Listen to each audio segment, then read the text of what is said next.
A $43 million redevelopment project is coming for the Bath Fountain in St. Thomas as calls grow louder for the area to be regularized. It comes amidst recent claims of tourists and locals being harassed and overcharged at the facility. Kalisha Williams reports. The Bath Botanical Garden in St. Thomas has been in the news recently for all the wrong reasons.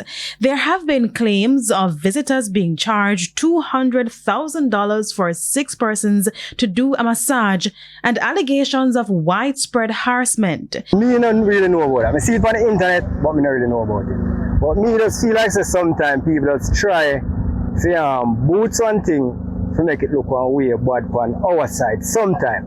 In a recent Gleaner article, the St. Thomas Police assured that the Bath community and the Botanical Gardens are safe for visitors despite those concerns.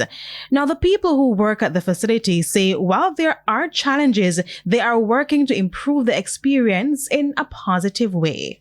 I just think we who work there don't set a right price for the Bath Fountain. So that is what I think. We should just make a price list. I don't think it's overcharged because if you go to England, enough people from England come down to come tell us that them pay all $300 US for one person for massage. It's only because the ride down and we not do it in the right place and we not have on a uniform and anything there. What we are planning to do like right now, a group yourself and get the thing around on a more better level than how it around right now. We need to regulate what is happening at Bath Fountain so we have no more of this. That appeal coincides with the government's plan to redevelop the facility. Over the next 5 months, $43.8 million will be spent to renovate the Botanical Gardens.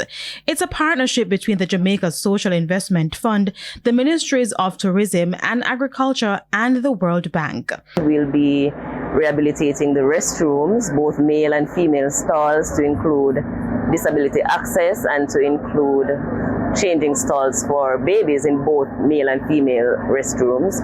We'll be rehabilitating the walkways all around the garden. We will rehabilitate the fencing as well as the Georgian style wrought iron fencing, as well as the chain link fencing.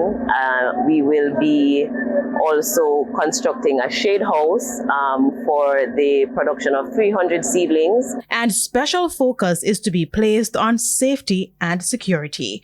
We'll also be providing the gardens with CCTV cameras for security monitoring. Kalisha Williams, TVJ News.